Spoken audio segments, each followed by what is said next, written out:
بسم الله الرحمن الرحيم. هل أتى على الإنسان حين من الدهر لم يكن شيئا مذكورا إنا خلقنا الإنسان من نطفة أمشاج نبتليه فجعلناه سميعا بصيرا إنا هديناه السبيل إما شاكرا وإما كفورا إنا أعتدنا للكافرين سلاسل وأغلالا وسعيرا إن الأبرار يشربون من كأس كان مزاجها كافورا عينا يشرب بها عباد الله يفجرونها تفجيرا يوفون بالنذر ويخافون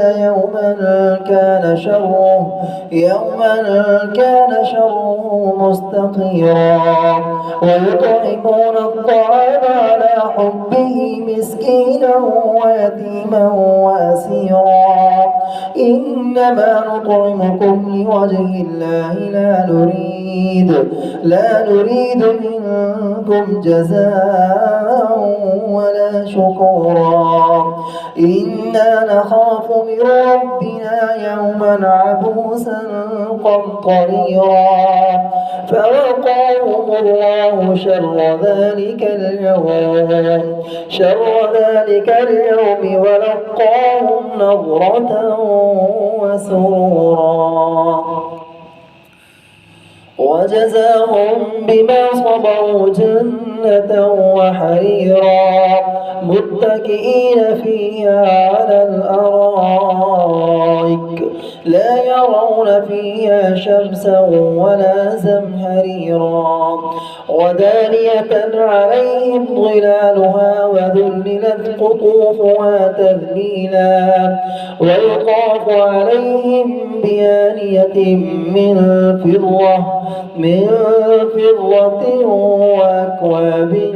كانت قوارير من فضة قدروها تقديرا ويسقون فيها كأسا كان مزاجها زنجبيلا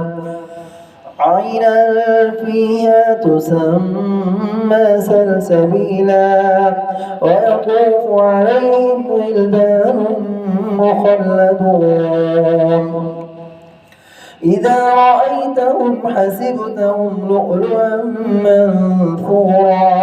وإذا رأيت ثم رأيت نعيما وملكا كبيرا عاليهم ثياب سندس خضر واستبرق وحلوا أساور من فضة وسقاهم ربهم شرابا طهورا إن هذا كان لكم جزاء وكان سعيكم مشكورا إنا نحن نزلنا عليك القرآن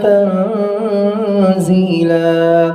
فاصبر لحكم ربك ولا تطع منهم آثما أو كفورا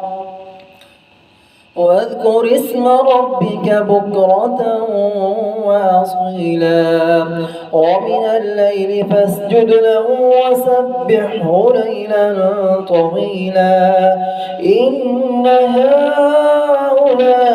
يحبون العاجلة ويذرون وراءهم يوما ثقيلا نحن خلقناهم وشددنا أسرهم وإذا شئنا بدلنا أمثالهم تبديلا إن هذه تذكرة فمن شاء اتخذ إلى ربه سبيلا وما تشاءون إلا أن يشاء الله